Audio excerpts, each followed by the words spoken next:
స్వాగతం. బులెటిన్లో హెడ్లైన్స్ చూద్దాం. ఎస్సీ ఎస్టీ సామాజిక వర్గాలకు కొమ్ము కాస్తున్నావు. తెనాలి ఎమ్మెల్యే అభ్యర్థి అన్నాబత్తుని శివకుమార్.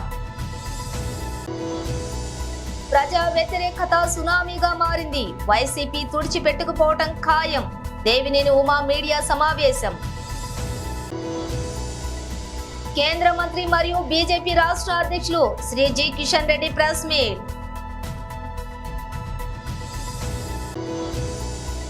వాహనదారులు ట్రాఫిక్ సిగ్నల్ కూడలి వద్ద గ్రీన్ మ్యాట్ రూఫ్ ఏర్పాటు చేసి ఉపశమనం కలిగించారు.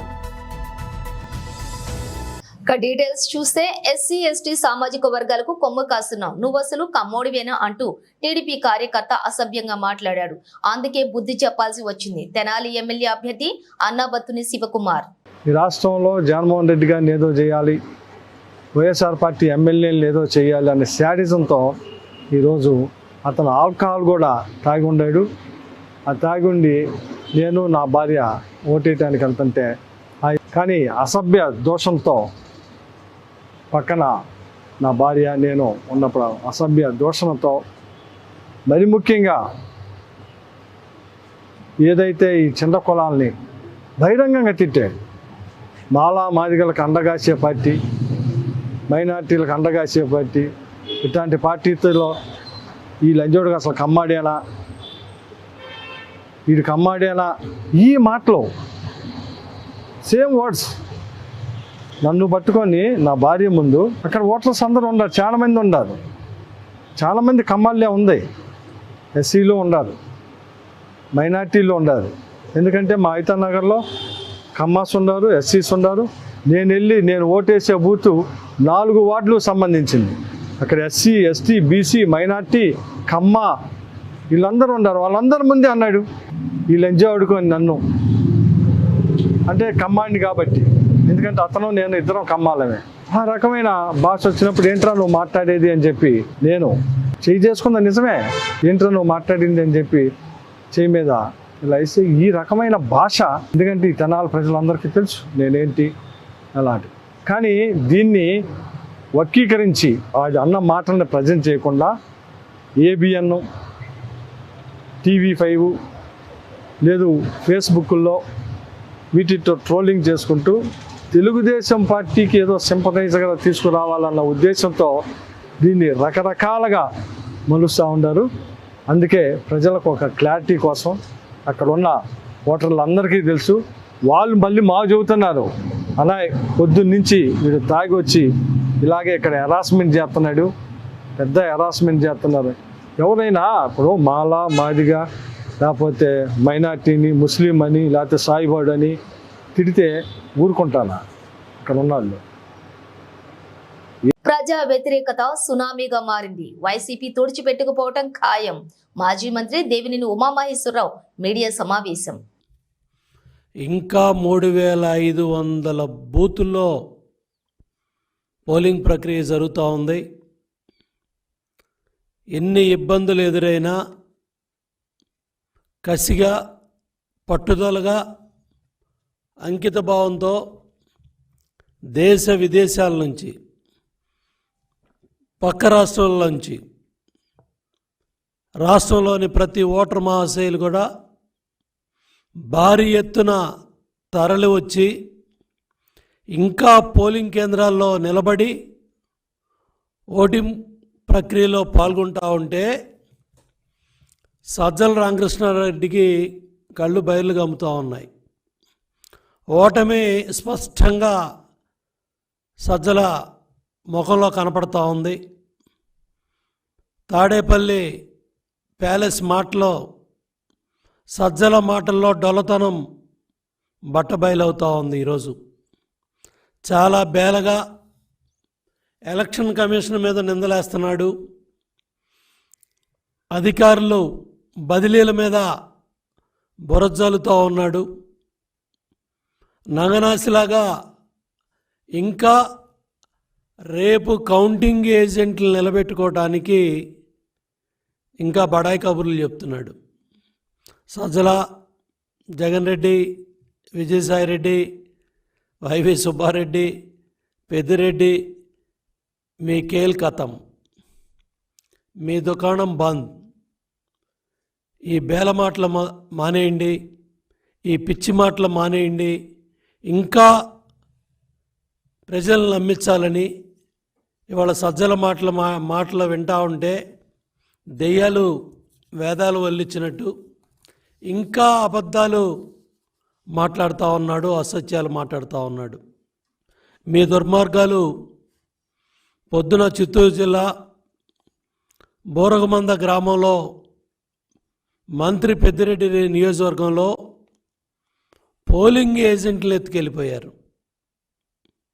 మీరు చేసిన పాపాలకి, మీరు చేసిన దుర్మార్గాలకి మీ మాట విన్నందుకు అక్కడ ఎస్ఐ సస్పెండ్ అవుతున్నాడు.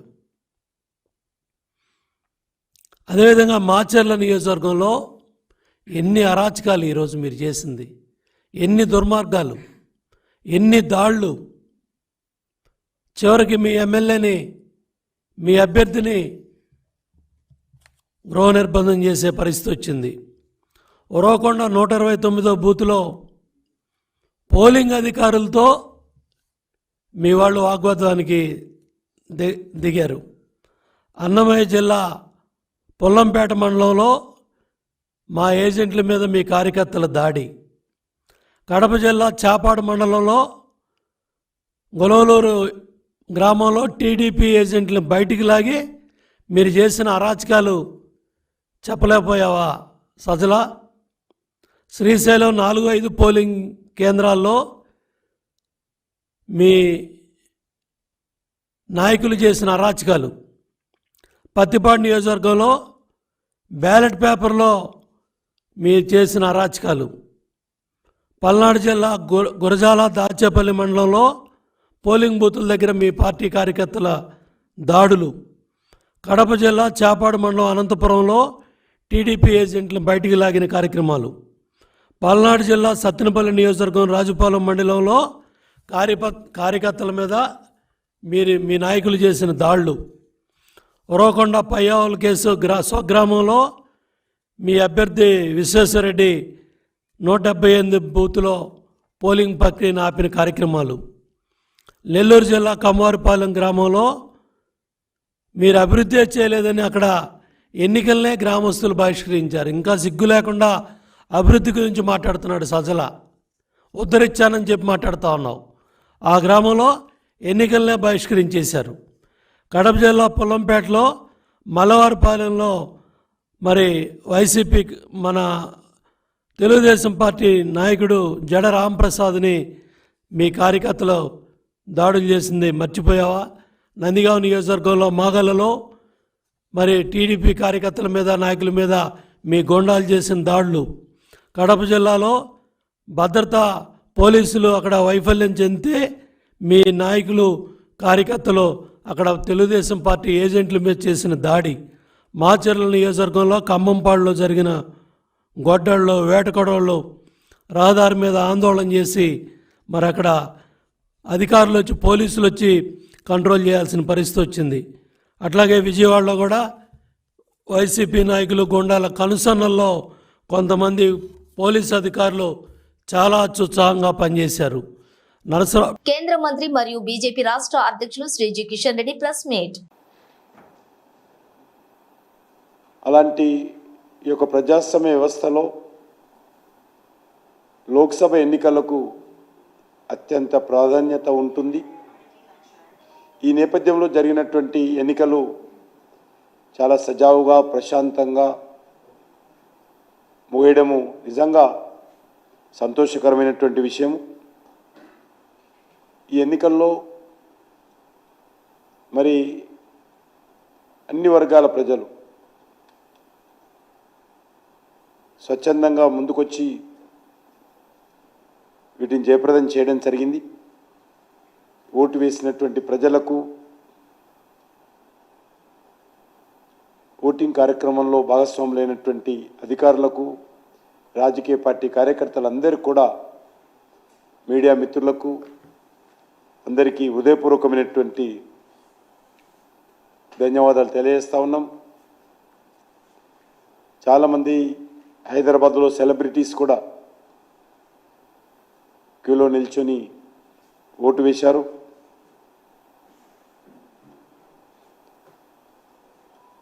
వాళ్ళు ఒక మెసేజ్ కూడా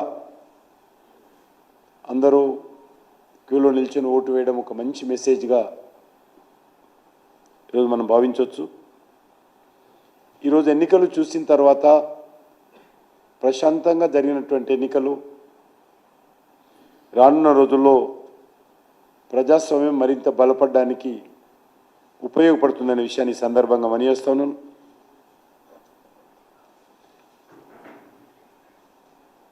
ఈసారి పోలింగు 60-62% మించి జరిగింది.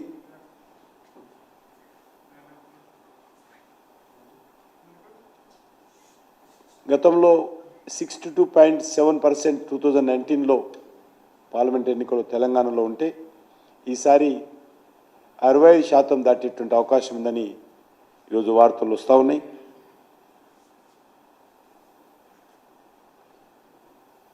బీజేపీ సంబంధించినంత వరకు అన్ని నియోజకవర్గాల్లో మేము ఊహించిన దానికంటే ఎక్కువ ప్రజల నుంచి ఒక సానుకూలమైనటువంటి స్పందన ఈ పార్లమెంట్ ఎన్నికల్లో కనిపిస్తూ ఉంది. ముఖ్యంగా గ్రామీణ ప్రాంతాల్లో ఏ గ్రామానికి కాగా నేను ముందే చెప్పడం జరిగింది. గ్రామాల్లో ఉన్నటువంటి ప్రజలు రాజకీయాలకు అతీతంగా ఈసారి మేము పార్టీని చూడము, పార్టీలను చూడము, మేము మోడీ గారిని చూస్తామనే విధంగా తీర్మానాలు చేశారని చెప్పడం జరిగింది. అది ఈరోజు అనేక గ్రామాలలో చాలా స్పష్టంగా 2023 ఎన్నికల్లో వారు టీఆర్ఎస్కి వేసినప్పటికీ లేకపోతే కాంగ్రెస్కి వేసినప్పటికీ ఈసారి మేము బీజేపీకే వేస్తామనే విధంగా ఓటర్స్ అనేక గ్రామాలలో చాలా స్పష్టంగా ముఖ్యంగా యువకులు మహిళలు ఏకమై బీజేపీని ఆదరించారు.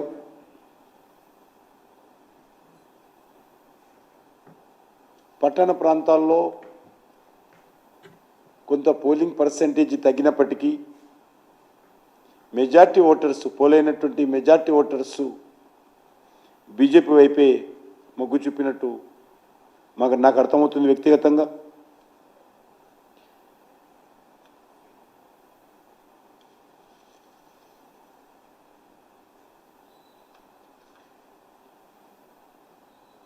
పట్టణ ప్రాంతాల్లో ముఖ్యంగా హైదరాబాద్లో పోలింగ్ పర్సెంటేజ్ తగ్గడానికి అనేక కారణాలు ఉన్నాయి.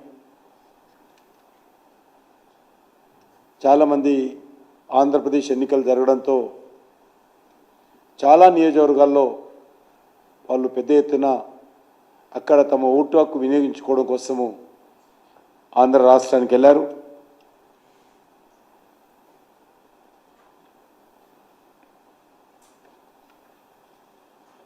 అంతేకాకుండా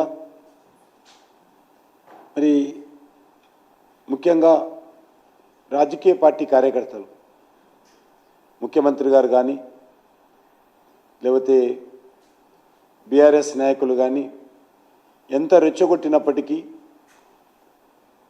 ఎక్కడ కూడా ఏ రకమైనటువంటి అవాంఛనీయ సంఘటనలు జరగకుండా కార్యకర్తలు సాధ్యమైనంత వరకు ప్రశాంతంగా ఉన్నారనే విషయాన్ని ఈ సందర్భంగా నేను మనయేస్తున్నాను. అది కాంగ్రెస్ పార్టీ కావచ్చు, లేక మరొక పార్టీ కావచ్చు, బీజేపీ కార్యకర్త కావచ్చు, అందరూ సమ్మేళనంతో మరి ఈ యొక్క ఎన్నికల్లో పాల్గొన్నారు. నేను అన్ని రాజకీయ పార్టీలకు కూడా, ఎందుకంటే మనము ప్రత్యర్థులమే తప్ప మన శత్రువులం కాదు. రాజకీయ పార్టీలు ప్రత్యర్థులే. మహంకాళి ట్రాఫిక్ పోలీస్ సిబ్బంది భానుడి భగభగలకు వాహనదారులు ట్రాఫిక్ సిగ్నల్ కూడలి వద్ద గ్రీన్ మ్యాట్ రూఫ్ ఏర్పాటు చేసి ఉపశమనం కలిగించారు. ఆర్పీ రోడ్డు, శాటిలైట్ చౌరస్తా ఏర్పాటు చేసిన గ్రీన్ మ్యాచ్ రూఫ్ అందరినీ కూడా ఆకర్షిస్తూ ఉంది.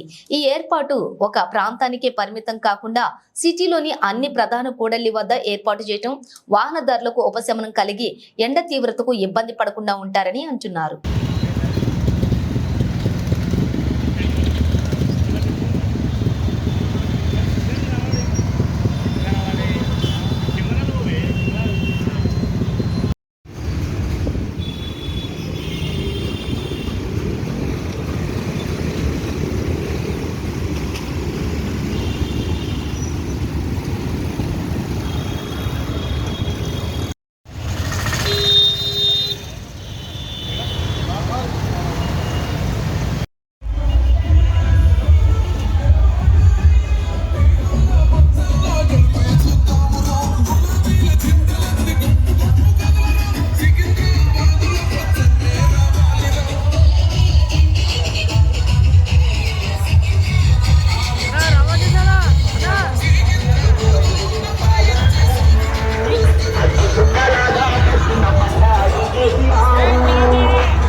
వేసవిలో దేశవ్యాప్తంగా ఎండలు మండిపోతున్నాయి.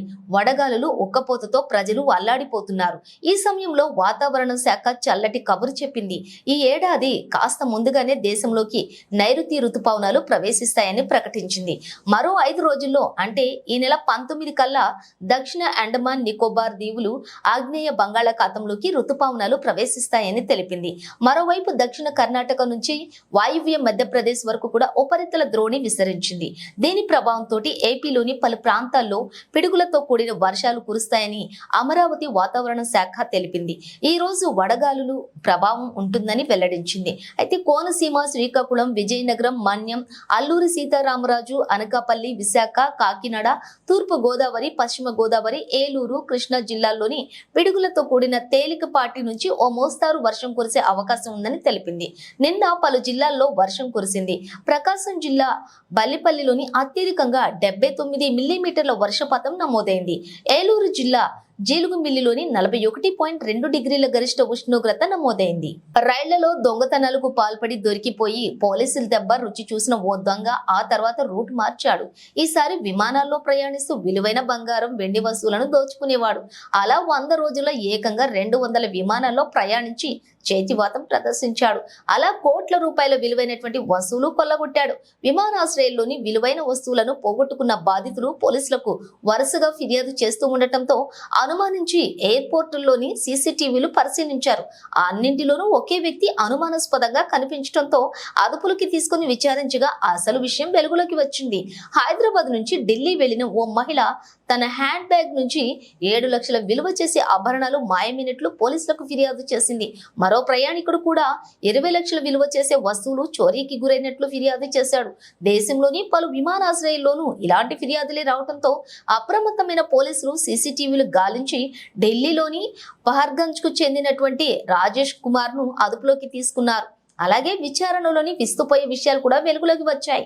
విమానాశ్రయంలోకి ప్రవేశించాక వయసు పైబడిన ప్రయాణికులను లక్ష్యంగా చేసుకుని వారితో మాటలు కలిపేవాడు. వారు ఎక్కడి నుంచి వస్తున్నారు, ఎక్కడికి వెళ్తున్నారు అన్న విషయాలను బ్యాగేజీ స్లిప్ల ద్వారా తెలుసుకునేవాడు. అలాగే దానిని బట్టి వారి బ్యాగేజీలో ఏమేమి ఉండొచ్చు అంచనాకు వేసుకునేవాడు. విమానంలోకి వెళ్ళాక ఏదో ఒక సాకు చెప్పి తన సీటును వారి పక్కకు మార్చుకునేవాడు. ప్రయాణికులు ఇంకా లోపలికి వస్తున్నటువంటి సమయంలో అతను చూసి బ్యాగేజీ సర్దుతున్నట్లుగా నటించి సామాన్లు కొట్టేసేవాడు. తెలంగాణలో భారతీయ జనతా పార్టీ కార్యకర్తలు, నాయకులు, పార్టీని అభిమానించే లక్షల మంది అభిమానులు, అనేక సంఘాల నాయకులు నిరంతరంగా ఎర్రటి ఎండను కూడా లెక్క చేయకుండా ఏమున్నా లేకున్నా కష్టాలు వచ్చినా కూడా ఆ కష్టాలకు వచ్చి దేశవ్యాప్తంగా నరేంద్ర మోడీని మళ్లీ ప్రధానిని చేయాలన్నటువంటి స్లోగన్ పునికి పుంజుకున్న తెలంగాణ ప్రజానికం ఎక్కడికక్కడ వాళ్లకు వాళ్లే పట్టుపట్టి జుట్టుగట్టి భారతీయ జనతా పార్టీని గెలిపిస్తున్న తరుణంలో మీ అందరికీ శుభాకాంక్షలు తెలియజేస్తున్నాను. అమిత్ షా తొలి మీటింగ్ లోనే 17 సీట్లలో 12 సీట్లు బీజేపీ గెలవబోతోందని చెప్పారు. ఇవాళ చూసిన పరిస్థితిని బట్టి తూచా తప్పకుండా 12 సీట్లు పైబడి భారతీయ జనతా పార్టీ గెలుస్తుంది అని చెప్తున్నాను. రేవంత్ రెడ్డి ఎన్నికల నిబంధనలు ఉల్లంఘించి మాట్లాడుతున్నారు. కాంగ్రెస్ పార్టీ ఓడిపోతుందన్న ఫ్రస్ట్రేషన్ లో వారు మాట్లాడిన మాట ఆక్షేపణీయంగా ఉంది. 2014లో కాంగ్రెస్ పార్టీ మోడీ దేశానికి ప్రధానమంత్రి అయితే దేశం విచ్ఛిన్నమవుతుందని ఏదైతే మాట్లాడారో ఆ మూర్ఖపు వాదన తప్పని తేలినా మళ్లీ అరిగిపోయిన రికార్డుల 2024లో కూడా ఆ మాట మాట్లాడడం ఆయన అజ్ఞానానికే నిదర్శనమని చెప్పి భావిస్తూ ఉన్నాం. ఇలాంటి అజ్ఞానపు మాటలు ఒక ముఖ్యమంత్రి హోదాలో ఉండి మాట్లాడడం అనేది తగదు. తప్పకుండా రాబోయే కాలంలో మూల్యం చెల్లించుకోక తప్పదని హెచ్చరిస్తూ ఉన్నాను. తప్పకుండా ఇవాళ వాతావరణం బట్టి చూస్తే బయట వచ్చేటువంటి సర్వే రిపోర్ట్స్ ఏమో ఒక రకంగా ఉన్నాయి, కానీ ప్రజలు మాట్లాడుకున్నటువంటి భాష, ప్రజలు వ్యక్తం చేస్తున్న అభిప్రాయం ప్రకారం మాత్రం 12 సీట్లు పైబడి భారతీయ జనతా పార్టీ గెలుస్తుందని చెప్పి చెప్తా ఉన్నారు. రేపటి భారతీయ జనతా పార్టీ ఈ రాష్ట్రంలో జెండా ఎగరడానికి పెద్ద సంకేతంగా మేము భావిస్తూ ఉన్నాం. దీనికి అనేక మంది సహకరించారు. ప్రభుత్వ ఉద్యోగులు కావచ్చు, పోలింగ్ ప్రక్రియలో పాల్గొన్నటువంటి సిబ్బంది కావచ్చు, పోలీసు యంత్రాంగం కావచ్చు, ఇలా అనేక మంది సహకరించినందుకు వారందరికీ కూడా పేరు పేరున ధన్యవాదాలు తెలియజేస్తూ, తర్వాత రేవంత్ రెడ్డి గారు ఎన్నికల నిబంధనలను ఉల్లంఘించి వారు మాట్లాడిన మాట ఫ్రస్ట్రేషన్లో, అంటే 100% కాంగ్రెస్ పార్టీ ఓడిపోతుందనేటువంటి ఫ్రస్ట్రేషన్లో వారు మాట్లాడిన మాట ఆక్షేపణీయంగా ఉంది. నేను అంటున్నా, 2014లో కాంగ్రెస్ పార్టీ మోడీ గారు దేశానికి ప్రధానమంత్రి అయితే దేశం విచ్ఛిన్నమైందని ఏదైతే మాట్లాడినరో ఆ మూర్ఖపు వాదన తప్పని తేలిందో మళ్ళీ అదే అరిగిపోయిన రికార్డుని అదే పాడిందే పాడదా పాస్పన దాస్ అన్నట్టుగా మళ్ళీ 2024లో కూడా ఆ మాట మాట్లాడేటువంటిది ఆయన అజ్ఞానానికి నిదర్శనంగా భావిస్తూ ఉన్నాం. ఇట్లాంటి పిచ్చి మాటలు ఇట్లాంటి అజ్ఞానపు కామెంట్స్ ఒక ముఖ్యమంత్రి హోదాలో ఉండి మాట్లాడేటువంటిది తగదిది. దానికి తప్పకుండా రాబోయే కాలంలో మూల్యం చెల్లించుకోక తప్పదు కాంగ్రెస్ పార్టీ అని చెప్పి రేవంత్ రెడ్డి గారు కూడా మూల్యం చెల్లించుకోక తప్పదని చెప్పి హెచ్చరిస్తా ఉన్నాం. జవహర్ నగర్ మున్సిపల్ కార్పొరేషన్ పరిధిలోని ఆర్మీ డెంటల్ కాలేజ్ ప్రధాన రహదారిపై అక్రమ నిర్మాణాలు చేపట్టినప్పటికీ అధికారులు సమన్వయ లోపం అక్రమార్కులకు వరంగా మారింది. అక్రమ నిర్మాణాలను ఎంత మాత్రం ఉపేక్షించేది లేదని ప్రభుత్వం చెబుతున్నా హెచ్ఎండిఏ అధికార రమణారెడ్డి కూల్చివేతలపై పలు అనుమానాలు వెల్లువెత్తుతున్నాయి. ఈ యొక్క కూల్చివేతపై పెద్ద మొత్తంలోని ముడుపులు కూడా అందాయని, ఇంకోటి ఏదో తప్పు ప్రజలు పలు అనుమానాలు కూడా వ్యక్తం చేస్తూ ఉన్నారు. ఎన్నికల వేళ ఎవరు పట్టించుకోరని చెప్పి భావించిన కొందరు ఆ అక్రమార్కులకు అదుపు లేకుండా అక్రమ నిర్మాణాలు చేపడుతూ ఉన్నారు. బులెటిన్ ముగించే ముందు హెడ్లైన్స్ మరోసారి. ఎస్సీ ఎస్టీ సామాజిక వర్గాలకు కొమ్ము కాస్తున్నావు, తెనాలి ఎమ్మెల్యే అభ్యర్థి అన్నాబత్తుని శివకుమార్. ప్రజా వ్యతిరేకత సునామీగా మారింది, వైసీపీ తుడిచిపెట్టుకుపోవటం ఖాయం, దేవినేని ఉమా మీడియా సమావేశం. కేంద్ర మంత్రి మరియు బీజేపీ రాష్ట్ర అధ్యక్షులు Shri G Kishan Reddy press meet.